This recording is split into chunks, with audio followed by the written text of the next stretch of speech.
Okay. Good morning, everyone. This is a new platform for me, and I'm still figuring it out.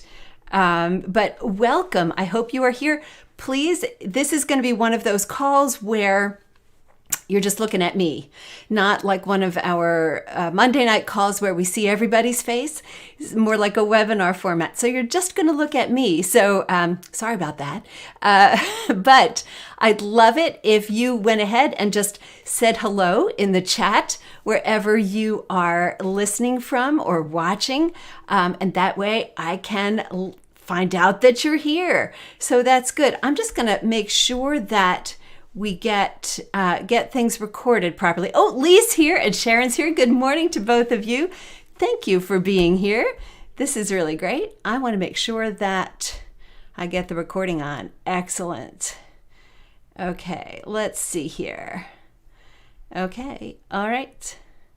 Okay, I'm going to assume that this is recording, and we'll find out, won't we? Okay. Oh, look at that. Robert's here all the way from Maine, and Darlene can't hear me. Darlene, check your settings, although if somebody else can't hear me. Oh, look at that. Oh, Mary Jane's here. And June and Susan and Jill, and I missed some people. Elizabeth, who's here from the UK. Well, see, a time change helps, right? It's like, oh, I'm here in my morning, and it's good for you. So that's great. Pam and June and Susan and Jill and Arlene and Lisa. Judy's here. Allison. Darlene can hear now. Great. Suzanne's here. Good. I was thinking about you, Suzanne. Safe travels later today. And Robin and happy centennial. Well, now I feel old, Robert. A centennial. This is good. Okay. My goodness. All right. You know something? I am just going. Oh, there we go. Thank you, Lisa, for taking care of the sound thing. Carol's here. Hi, Carol, and Cindy, and Monique, and Cecilia's here. Lovely. Okay. All right. This is great. I am going to just make sure, because I'm just a little anxious. We used this. I've tested this platform, but. So I'm interested to find out, oh, Rian's here. Excellent. So I'm interested to find out how, what was I going to say? Let me see if this, okay. All right. This is fine. Okay. I'm not going to worry about it anymore. Okay. I'm no longer distracted. I'm here with you. So I'm interested to find out how easy this was for you to join. We're not using Zoom. And so I know that you're able to listen from here, which is great. This is also being simulcast on, or streamed simultaneously would be the more modern way to put it, on our YouTube channel and on our Facebook page. So I can see that some of you are here from Facebook, some of you are here from YouTube. There's Sarah, she's here watching us on YouTube. So yeah, Suzanne just clicked on the link. Lee says it was very easy. Judy says very, very easy from the link. Yeah, what I love about this is that there's nothing you have to download, not like Zoom, right? You just click in and you get here. Oh, Shannon's here from Northern California. Earlier out there, Shannon, good for you. Very easy, said Robin, good. Elizabeth there in Florida. Oh, that sounds nice. Okay, all right. We have a beautiful day here. And I just wanted to thank you. Oh, Lake Tahoe. Pam's here. Last time I talked to Pam, she's out in Lake Tahoe. Last time I talked to Pam, she was sitting in her car because she didn't have power and there were like 40 feet of snow on the ground. So in any case, Mona's here. Nice to see you. Okay, well, let me talk to you a little bit about what we're doing today. So we will run this like a regular podcast taping, which means that I'm going to be doing a lot of talking the way I do every week. And we'll be going through all of that. Oh, good morning to everybody else. Just checking in here. Susan and Connie and looks like Harper Mary. So cool. All right. Oh, Monique even found us easily on Facebook. I'm so glad. Okay. Now, couple of things. Because it's a new platform for me, one of the things I know is that if you're on if you're on the link with me, that's not Facebook or YouTube, I believe you will see all the comments that I see. If you are on YouTube or Facebook, you will see all the comments that come in from YouTube or Facebook, but not necessarily everybody else's. So I'll try to remember to repeat questions as they come up and comments and that kind of thing. So, and if I forget, feel free to type in the chat and remind me that you have no clue what I'm answering. But I'll just be talking about today's topic. And then I will, at least one point in today's discussion, open it up for your questions, which you'll be able to type in. So, that's what I think I have to share. But before we get into that, I just want to thank you and tell you how grateful I am that you listen to the podcast, that you want to share this milestone with me, this centennial, as Robert said. So I'm so glad that you find the podcast helpful, all of that good stuff. It just thrills me no end to be able to bring this to you each and every week. So, what is the link for the hub? No, the link is not for the hub, Monique. We may have put the link in the hub, but the link is for a completely different platform. It's called StreamYard, and it enables us to meet together as on a webinar, and yet I can share the webinar with other platforms too. So it gives us the opportunity to include more people, and that's one of the things that's important to me, the idea to include more people. So here we go. Oh my gosh, Lori says she's listened to every episode of the podcast. Whew. Okay, well, all right. Well, why don't we go ahead and get started? And I expect that we'll be done within our hour. But I'm also here because you are such loyal listeners, because you took the time to be here. I'm also here to answer your questions. And if that takes a little bit longer, that is fine with me. So let me get started. And if it sounds a little bit formal, it's because that's what we're doing. So, all right, everybody ready? Whew. Okay, stretch, breathe, exercises, hit the harp. Okay, here we go. Welcome to the show. Music learning isn't a race, and we all know that. That doesn't stop us from wanting to get to the finish line, to that magical moment when our piece is done. Now, ironically, if you ask a group of harpists exactly what done means, or how to tell when you get there, you'll get a few very indeterminate sort of answers and more than a few hems and haws. I mean, is the finish line the point when you can play the piece with no or very few mistakes? Is it when you have it memorized or when you've played it for an audience? Is it whenever you want it to be? Is it when you're so sick and tired of practicing it that you just want to put it away? Well, when I started blogging in 2012, which was a long time ago, I had a mission to spread harp happiness, to help harpists enjoy their playing and their practice, to enable them to find and keep the joy in their harp playing, which somehow seems to often slip away. Now, in my teaching in the years just prior to my starting the blog, I had begun to notice an increasing number of frustrated harpists, particularly adult students. And the biggest frustration, one that was common to nearly all of them, was that they had no pieces they felt they could actually play. The finish point, that sense of musical accomplishment, was continually and distressingly elusive. And what seemed like a reasonable solution, more practice, actually seemed to make the problem worse. The finish line receded into the dim distance. Now, in order to help harpists find a system that would end this demoralizing cycle, I created a course called 30 Days to Done. And in that course, I systematized the steps that experienced harpists use to learn and finish music faster. I wanted to make the system clear and repeatable for any type of piece at any level by any harpist. And the system works.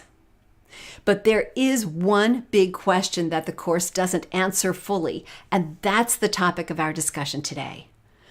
This question is the one I alluded to a moment ago. What does done mean, and how do you know when you've gotten there? And this 100th milestone, this 100th episode of the Practicing Harp Happiness podcast seemed the perfect moment to talk about it. Now, before we get started, I just want to thank all of you who have been listening to the podcast, who have made this little podcast journey of mine so special. Have no fear, we are not stopping the podcast. I mean, I blogged for 10 years before I switched over to a podcast. And so, weekly teaching in this way is something that I love to do. And I so appreciate that you have been on this journey with me, whether this is the first episode you're listening to, or whether, like Lori, you've listened to every single episode here since I've started. Now, Lori is one of quite a number of people, loyal listeners to the Practicing Harp Happiness podcast, that are live with me today. Live as I have been streaming the recording of this episode. So we have people from all over listening and participating, and we'll get to some questions from them on this topic that we're talking about. And we'll get to some of their questions later as part of this special recording too. So thank you to you for listening, and a super special thank you to all of you who have joined me live on the recording of this episode on this call today. This is so much fun. Usually it's just me sitting here with my microphone, and I'll stop and start and do what I need to do. And today I get to talk to you and teach the way I love to teach, which is teaching real people, real things. So that's what we're talking about. So the course that I created, again, this 30 Days to Done course, I will tell you how to access the course, but I want to say right up front, before people get too excited, that those of you who are my Harp Mastery members, you already have access to this course. So don't go thinking this is something you have to buy. You have access to this in your membership. And if you go to the table of contents and you look under the heading Practice, you'll see the 30 Days to Done course right there. So please remember that that's part of your membership already. So just wanted to be sure that I mentioned that and got that out of the way. We have so many things to talk about today, and I really want to dig into this whole idea of done. So if you're ready, that is where we're going to start. So let's talk about what done isn't and what done is. As I mentioned just a moment ago, done is really hard to define. And there are some good reasons for that. But let's talk about what I think done is not. I don't think done is something that we aspire to eventually. We're gonna talk about done being part of every harpist's experience. It should be, and we're gonna talk about how to create that. I don't think done is a place you never reach. Now, granted, we never will have, we'll never have that perfect moment, that perfect musical moment that we can frame forever. I mean, maybe you will, and you'll record it, and that will be terrific, but that's sort of a fluke. That's not what we're talking about in terms of done. We're not talking about a perfect performance that you can, pin to your refrigerator, like that, terrific drawing you did, or the terrific finger painting that your kindergartner did, right? It's not going to be that permanent. Music is something that happens in the moment. So while it may seem like you're never there because it's never quite exactly what you wanted, that doesn't mean it's not done. And that may be something you haven't considered before. But going along with that, done is not like a rubber stamp that you can put at the top of your music and say, yep, finish this piece, and then you put it away. Because once you've gotten a piece of music to that point where you feel comfortable playing it, that's not when you want to put it away. That's when you want to show it off to the world. That's when you want to keep playing it and let it soak into your bones and let it soothe you, let it energize you, let it be part of your accomplishment that you carry with you, part of your musical soul that you carry with you, and hopefully that you share with those around you. So to get just a little bit more practical, what is done? Done is not a place, it's a process. It's a stage, a process of increasing comfort and familiarity with your music. Done gets doner, if you want to look at it that way. It just gets better and better. It's a feeling of a piece, an idea of a piece that changes and grows with you. I have pieces that I have been playing quite truly for decades. And every time I might put that piece away for a moment, when I bring it back, I have a new thought about it. A new way that I could, maybe I'll shape it this way. Maybe I'll change the tempo a little bit. Maybe I'll do dynamics differently this time. So it's a process, it's a stage, and it doesn't stop. It just goes on for a long time. But don't expect to reach one point and feel like, phew, I'm finished with it now. That kind of finish, as you might expect, right? That kind of finish doesn't happen. So it's a stage and it's a process. And I believe that done is something you create from the very first day you start a piece. You start creating that finished product, that beautiful piece of music. And I really want to take just a moment and let that sort of, play around in your head for a second. Let that rattle around in what sometimes feels like an empty space in between my own ears. But, let that just sink in for a second. If you're creating that piece from day one, if you're creating the finished piece of music from day one, how would that change the way you start a piece from the very beginning? Would that change not only the way you start it, but the way you look at every step as you proceed and practice your way through that piece? That's a big change for a lot of people. Thinking that done and that vision of done is going to inform their practice from the very first time they look at a piece. And we're going to start talking about that first, because I think it's the most important concept that I want you to learn and to understand. But I first want to give you this word of encouragement. No matter how long it might seem to take or how many obstacles you have to surmount to get there, done is closer than you think. And if you haven't experienced done yet, we're going to be talking about some ways that will not only change your attitude toward what done is and how to get there, but will actually help you feel that finish just a little bit faster. So, all right.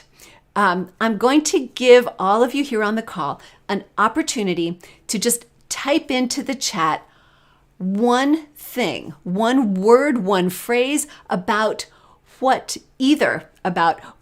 done would mean to you, or what you might feel like if you got a piece done, or what you think the biggest obstacle has been so far to you getting a piece to done. So I'm going to give you just a few seconds to type that in, and then I'll read out some of the answers so you can make it quick. Just one or two words is fine. But where does done live in your own mind or in your own experience? What has been the biggest obstacle between you and done? Or maybe what has been the biggest thing that speeds your way? Suzanne says that flowing is done. I think that's a really great idea, and I think one that a lot of us would feel. Carol says to play for others confidently. Absolutely.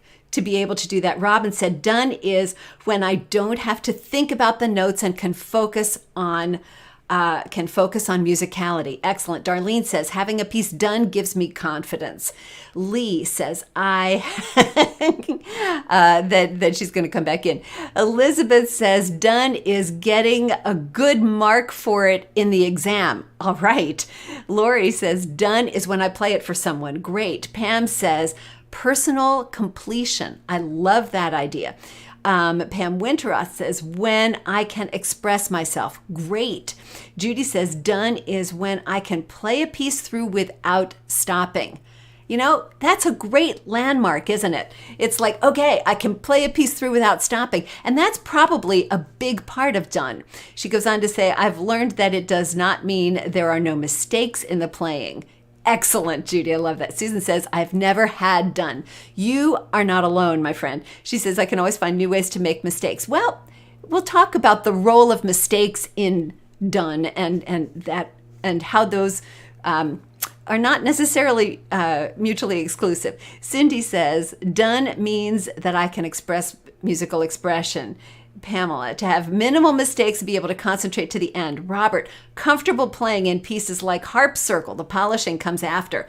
Good point. Robert and I agree. Polishing comes after, and that's something we don't ever finish. Kind of like, your silverware always needs polishing or your furniture always needs dusting. That's kind of, in there. Monique, playing through a piece without feeling the need to stop every time I stumble a little. Great, Monique. I like that. Beth says, when I can feel comfortable playing it. Jean, done is when I can play through the mistakes. Yep, exactly. Keep going, especially with an audience. And Carol says, able to play for an audience, but it may be different depending on the audience. An excellent point as well.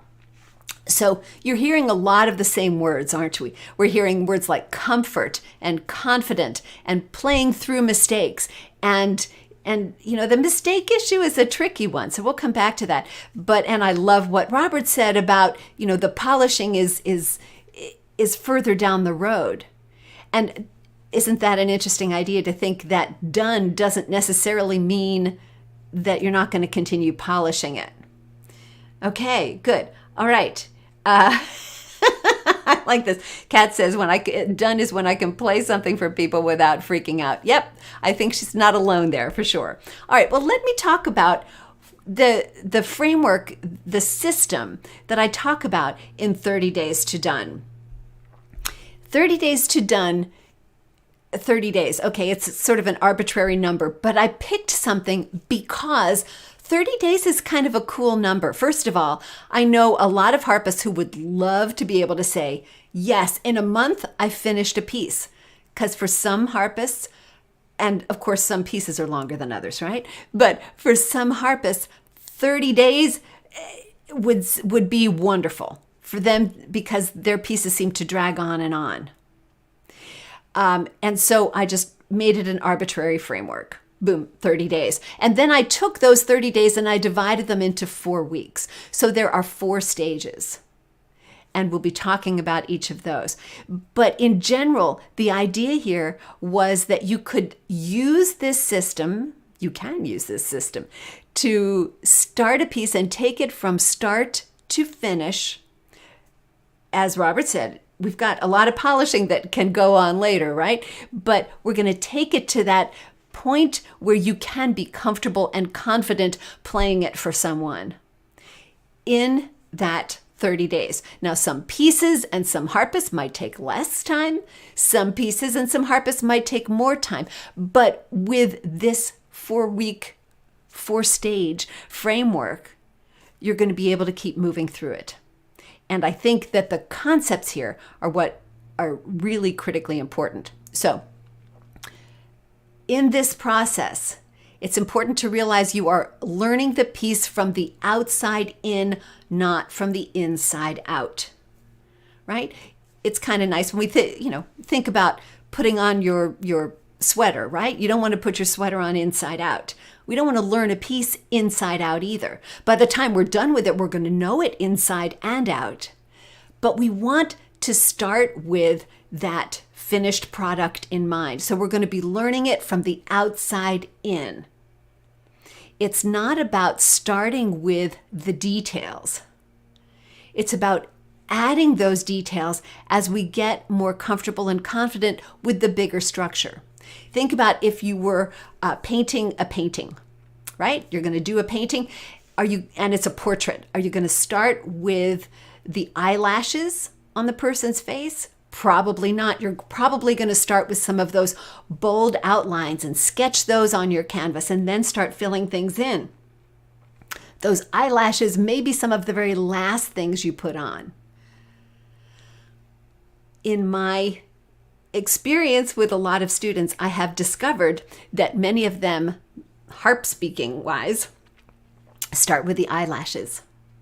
That they're so busy looking at some of these little bitty details that they never get to the bigger picture. So that playing a piece all the way through for them happens weeks, maybe hopefully not months, into after they begin the piece. And that, I think, is the wrong way to do it. Because if you haven't experienced the whole piece, but have just gotten to all those little parts, you don't have a really good understanding of how those little parts fit together, those little eyelash kind of details. But if you can start from a broad outline, then the little details not only make sense, but they have the right proportion.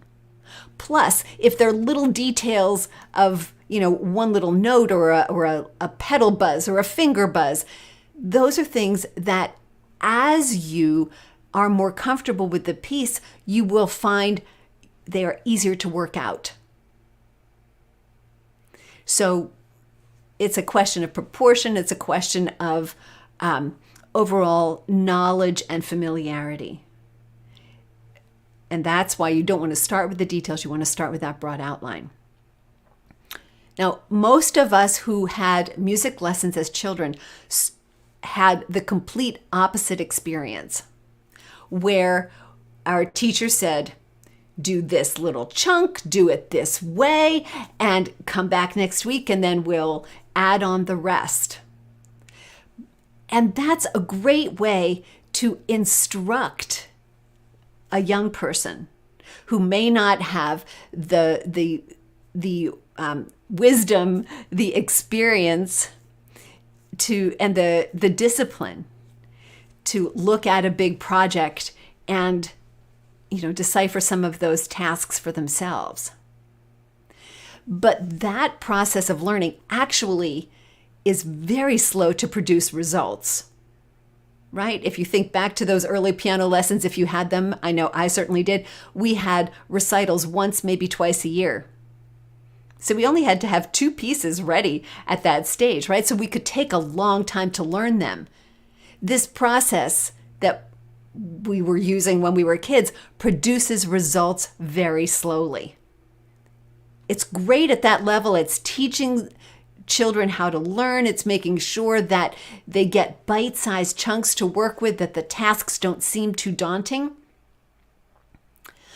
But it actually impedes your musicianship growth because it doesn't ask very much of you. It takes a very long time to get those results, and that can actually keep you thinking that maybe you aren't good enough, or maybe your piece will never be ready because it is so slow and not terribly rewarding. Now, more experienced busy players know that that's not the way to do it. They've got too much music to learn and they need to learn it quickly. Plus, a process like that makes you do work that you don't need to do. So what this 30 Days to Done idea does is it helps you use the skills and experience that you have so that you can start from further ahead in the process. You don't need to do work that you actually don't need to do. Or in the phrase that I use often, don't practice anything you don't have to. Right? We don't have to give the same level of attention and effort to every single measure in a piece. Some of the measures are going to be harder than others, but the ones that are easy for us, we don't have to practice with that same level of attention. So this is a faster process. Now, I told you there were 4 weeks to this course, and I'm quickly going to go through the ideas of these weeks and tell you what each of these stages is about and essentially how they work. And then I want to go through some questions. I've got some questions that I know a lot of people have asked me about this particular course, and I want to talk about the questions that you might have about this course as well, those of you who are here on the call with me. So let's talk about these 4 stages. The first one that I identify in 30 Days to Done is what I call spray paint. We're going to cover it all now, and we're going to fill it in later. This is that broad outline on the canvas that I was referring to a minute ago. And you're going to play through the whole piece. Hands together as much as you can. What we want to do is find out everything we can about the piece. Listening to the piece beginning to the end, listening to somebody play it does not count, because it's not you as a player experiencing the piece, it's you as a listener experiencing the piece, and most of us know that that's very different. It's not reading through the piece, just reading it through from the music either, because just reading it through is also not not a realistic look at what that piece is going to be like to play. And if you've ever pulled out a piece of music that looks like it's going to be really simple and tried to play it and discovered that it's very difficult, you know what I mean. Looks can be deceiving. So you need to get in there and wrestle your way through it once. Now, in the course, I set out an entire week and 10 different techniques, 10 or 12 different techniques during the week that you can use to help you get a big picture view of the piece. But this is learning the piece from the outside in. We're going to learn it. We're going to look at it all the way through. We're going to look at it in big sections. We're going to look at it in smaller sections as well. But you're going to get that big picture view of the piece. You don't have to stop and practice little details now. You can do a little bit of that if you have to check a fingering or something, but we're not doing that real repetitive sort of work. Not right now. We want to see how much we don't have to practice. That's the idea of spray paint. It's also extremely informative because only in playing the piece all the way through will you be able to not only see but feel the patterns that come back. Oh, look, those measures are just like those measures. These measures are just like these measures, except in a different key. Oh, look, this one is the same except for the left-hand chord. Or, oh, I see. All of these chords have 3 notes, but this one has 4 notes. Anything. But it's going to give you that basic preview of everything that you need to know. What I love about the idea of getting all the way through a piece right in the beginning of the piece is that I know what's coming.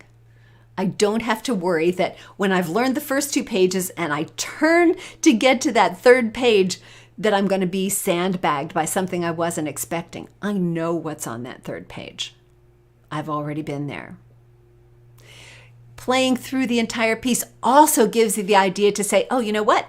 The first 2 pages and the last page, I can kind of 50-60% play them all the way through already. I need to learn page 4 first, or I need to learn those bottom, those middle 3 lines on page 2. They're the ones that are going to be really hard. So it gives you the idea of how to strategize your practice for the piece. Just imagine if you haven't done that before, how much time that might save you, right? So that's week 1. Week 2 is all about finding the flow.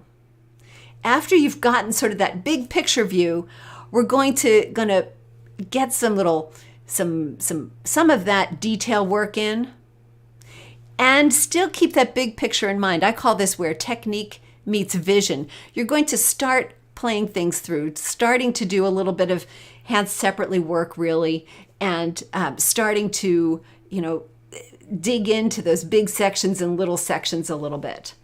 Once again, we don't want to get into any details that we don't need to at this point. We're looking to, by the end of week 2, get, where you can kind of get through most of the piece, mostly. It's not going to be up to tempo. It's not going to be pretty. It's going to have lots of stuff that still needs fixing. But by the end of week 2, if you're using this 4-week framework, by the end of this stage at any rate, you're going to have a pretty decent handle on the piece. It's not anywhere near ready to play for anybody, but it will no longer scare you. You will no longer have parts that you haven't looked at. And you'll know exactly which measures are going to be those problem measures that you're going to need to start drilling. Because, ta-da, week 3, that's where we get down to the nitty-gritty. This is the stage I call iron out the wrinkles. We're going to pick it apart and we're going to put it back together. So you're going to do a lot of spot practice here. You're going to do that small section work on those details. You're going to really start looking at the stuff that doesn't work. Now, what you will discover is that during those first 2 weeks, a lot of the stuff that you might have thought you were going to need to practice a lot has sorted itself out. And some of that is not nearly as challenging as you thought it was going to be. And so you don't need to do too much detail work on it. But there are almost certainly going to be some of those measures where you think, oof, okay, I'm going to need to do a bunch of drill on this because my fingers still aren't picking up the right patterns, or I still can't get these 4 measures hands together, or I'm still messing up this rhythm. And so you're going to need to do that kind of work. But this is where it belongs. You already have a pretty good picture there on the canvas. We can see what it's going to be, but it's not right yet.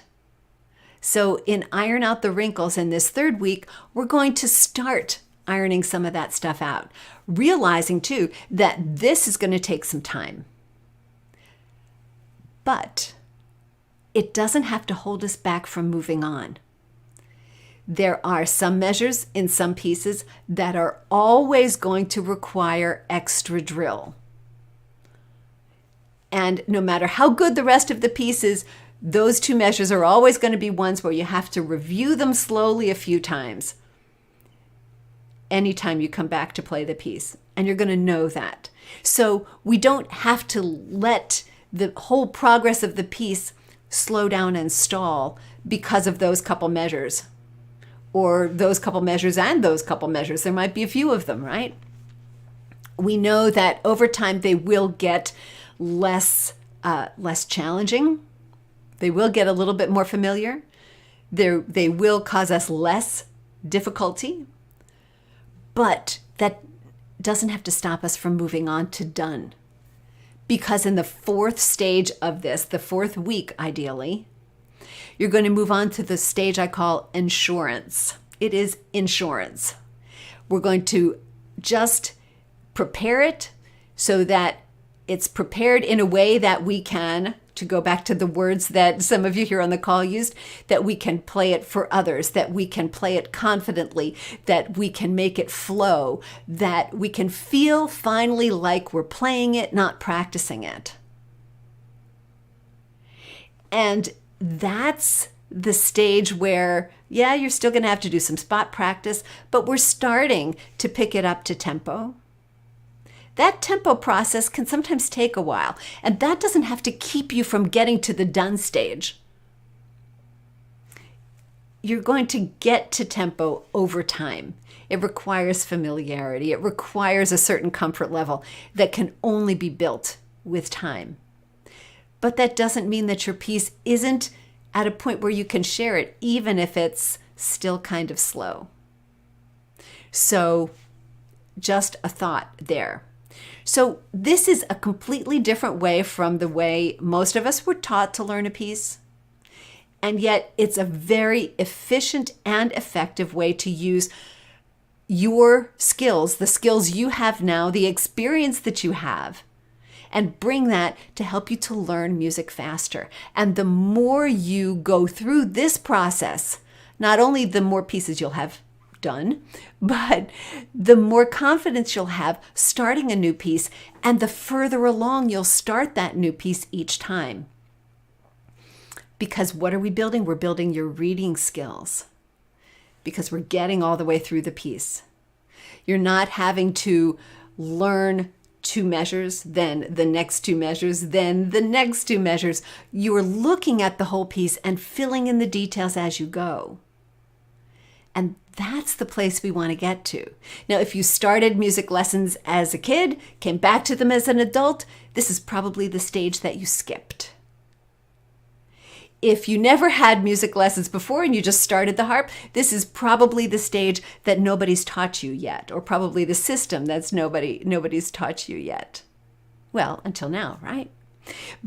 But this is a good way. It feels a little scary at first because it's much safer to take that, sort of baby step approach to a piece. But, baby steps take a long time to go the same distance that adult strides do. I mean, they may move faster, but they fall down more often, and they're much smaller, right? So we want to take adult-sized strides.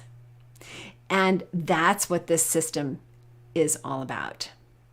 Now, so if your piece feels like it's too long and you can't do it in this time frame, well, use this 30 days to done system. Break your piece in half. And when you get to the end of week 2 for the first half, start at week 1 for the second half. And you'll still be on a pretty quick timeline, but you'll have one piece that's already, one part of the piece that's actually moving along while you get the other half of the piece off the ground. If the piece is really short and you don't need 30 days, terrific. You can compress this into just a few days if that's all your piece needs. Compress it into 2 weeks, no problem. You may find that you have a piece that you try out with this 30-day system and you think, wow, I thought this was going to take me way longer, but guess what? I'm already to stage 3 and I'm only a week into this. So I've already moved forward faster. Well, that's just good news, right? But here's one of the biggest, I don't know if I can call it an objection, but one of the biggest leaps of faith that this system requires. Many of us are taught to begin a piece with hands separately practice. Now, I can't see you, but if you were taught to begin your piece with hands separately practice, you can just raise your hand. And I'm sure that there are a lot of you raising your hand out there because a lot of us were taught that way. Hands separately is great because you get to see the details. But when do details fit in this system? Week 3, maybe some in week 2. They don't fit in week 1. We're looking at that big picture. So what happens if we always start a piece hands separately? Hands together is a big leap that we need to make in the middle of our music learning. Because hands separately and hands together are not the same thing. I mean, right hand plus left hand does not equal hands together. Hands together is a completely different coordination of processes than one hand. It's very different. And if you've learned the right hand and you've learned the left hand, you have to relearn it as hands together.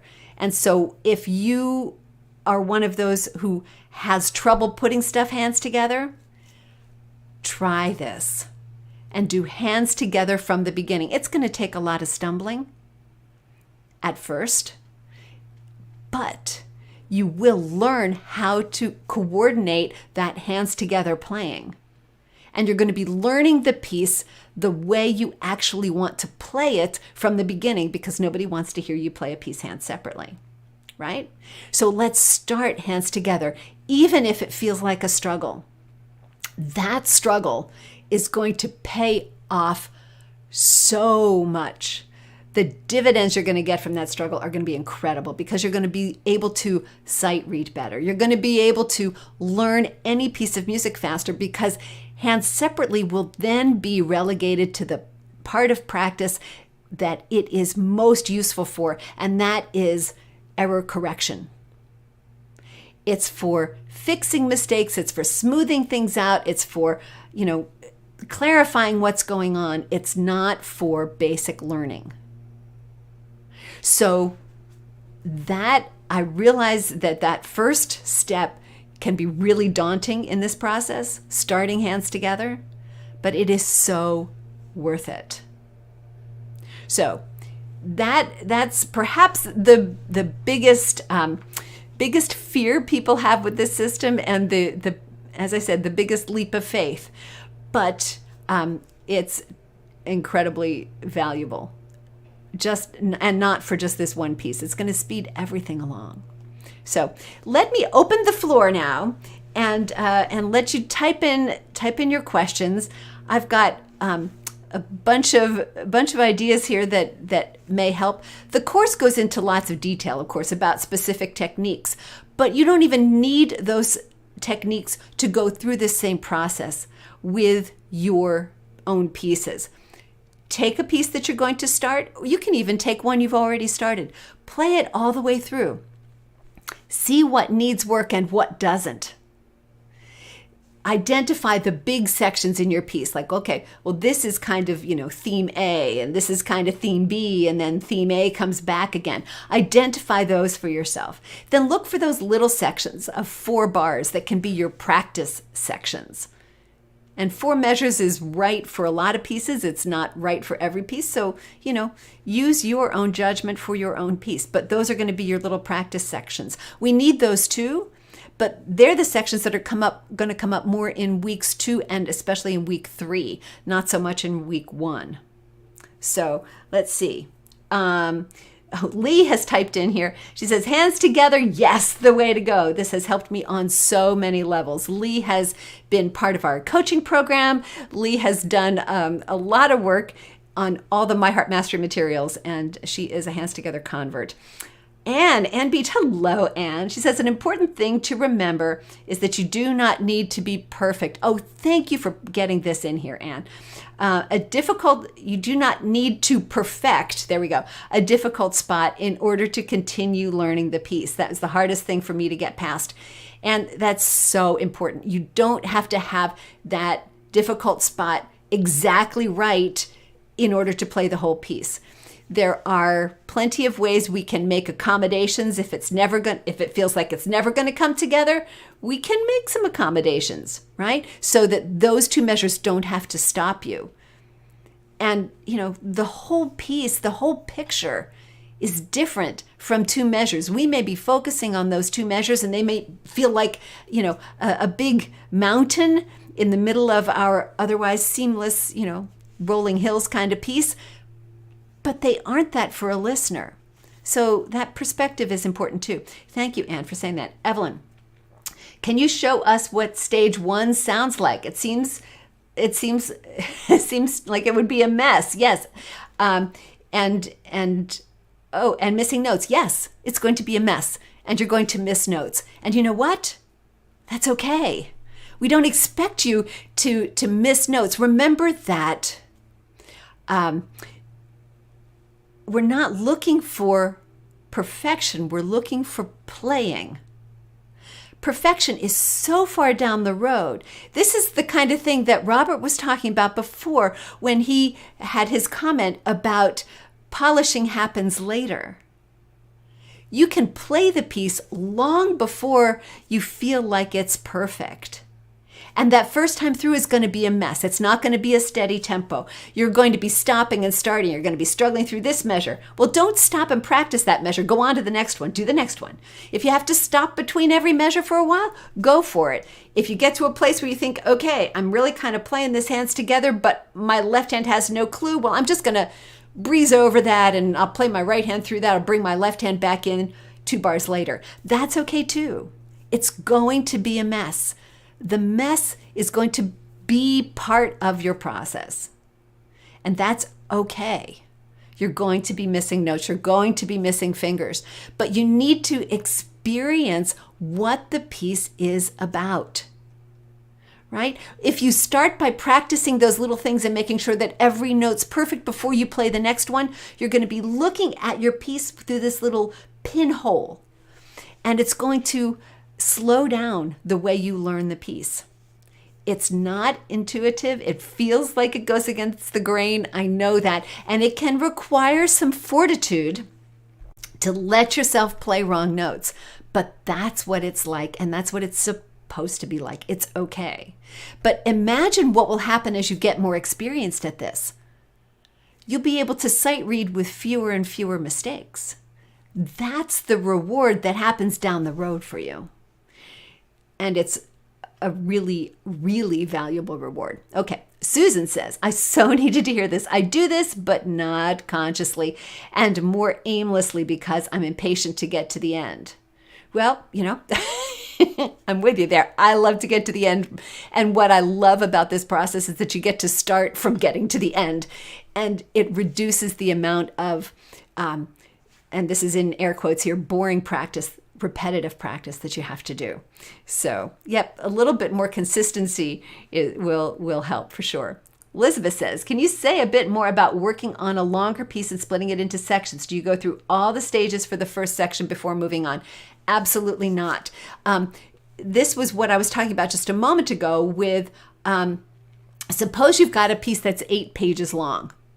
Well, I do this to this day, and as Evelyn said, it's a mess for a lot of pieces. My 8-page piece, I'll put it on my music stand, look at it for the first time. I will play through the whole thing. Sometimes it means I'm not getting through every single note, but it's like, okay, well, let's kind of get through it as messy. And if it takes me an hour to get through the piece the first time, that's okay. I'm still doing it.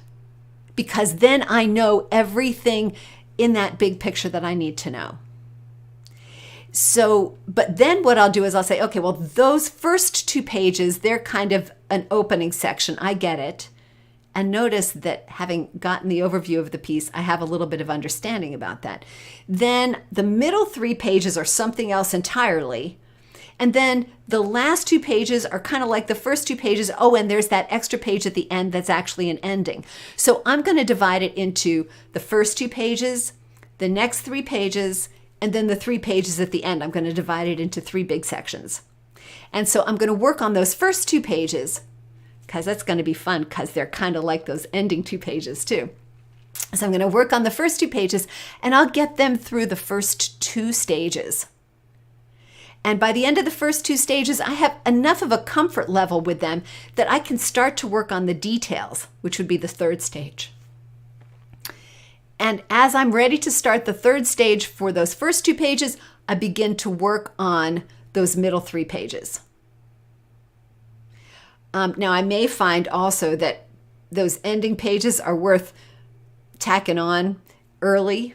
I'm working on those first 2 pages, and by the time I get to stage 2, maybe I want to actually work on those last 2 pages as well, because they might all get to that same stage pretty quickly. But I'm going to get one part of the piece through those first couple weeks. Then I'm going to start the next part of the piece and bring that on at the first stage so that I'm doing detail work for some of the piece, but not for all of the piece. I'm still doing that spray paint kind of work on the new sections that I bring in. Does that make sense? Connie says, I struggle with pieces I want to learn that are a bit above my level, but yet I want to move ahead with my learning. Well, Connie, be sure to combine them so that you're looking at, you've got sort of that longer term project of the piece that's too hard for you or a bit above your level, as you said, and make that your longer term project, and maybe do what I was just talking about with Elizabeth. Break that piece into chunks and work on one chunk at a time, and section it out that way. At the same time, when you've got that long-term piece, bring in pieces that are below your level, right? So and these levels are purely imaginary. So, because I don't, levels in harp playing are not so clear, and they don't translate very well from one person to another. So let's suppose you're at level 4 and you want to work on a level 6 piece. Well, that's fine. Level 6 piece is going to be your long-term project, but I want you to fill in the rest of your practice with pieces that are at a level 3, maybe one at a level 4, so that you can have a quick turnover of these easier pieces that will keep you motivated and energized and moving right along. And that's what I would do. Darlene says, understanding the big picture of a piece, making it come together sooner, and loving your piece. Yeah, that's the aim. That's what we're looking for here. Pam says it's like a pre-test for spelling words. What a great idea, Pam. I love that analogy. The spray paint idea is like a pre-test for your spelling words. Most students miss some words at the beginning of the week. Then they study the ones they missed, and by the end of the week, they show great improvement. I love that idea. That's perfect. Evelyn says, when do you use the metronome? I use the metronome for everything except the initial playthrough. That initial playthrough where you're struggling through the piece for the very first time, I will count as I'm working on it to make sure that I'm getting the essential relative note values in the right place. But I don't use the metronome for that, because I know that, okay, those 2 lines I did at one speed, and the next 2 lines I'm doing at another speed, and I'm kind of all over the place. And I don't let that bother me. So I don't use the metronome for that kind of a playthrough, because I'm just not ready for it. But I use my metronome all the time for everything. But remember that the metronome is there to help you keep a steady beat. And learning where that steady beat is early in the learning process of a piece is so critical, because it's going to give you time to line things up. The metronome is not just there to make us play faster and to drag us along when we don't want to be dragged, right? But it's there to allow us the time to get where we need to be. So you can let that metronome keep you to a nice, slow, relaxed tempo, which will allow you to line everything up. So I use the metronome for everything, as I said, except for those initial playthroughs where my tempo's all over the place. So Anne says, I'd like to analyze the music and see if there is a repeating pattern. I work them and think, I know this. Then I go on. Absolutely great strategy. And that's exactly the kind of thing we're talking about. When you have enough of a view of the piece to see those repeating patterns, then you are able to say, oh, I know this, and you can move right along. It falls right in with the don't practice anything you don't have to strategy. Falls right in line with that. So the last thing that I want to tell you about this strategy is that please don't hold yourself back from getting to week 4, because week 3, that's where we're doing spot practice. That's where we're fixing details. It's so important that you don't bog down there, because that's where if you've bogged down and not finished pieces, that's probably where you get stuck, waiting for things to get better. Please take them through to that 4th week and start the 4th week. Strategies are all about creating the flow.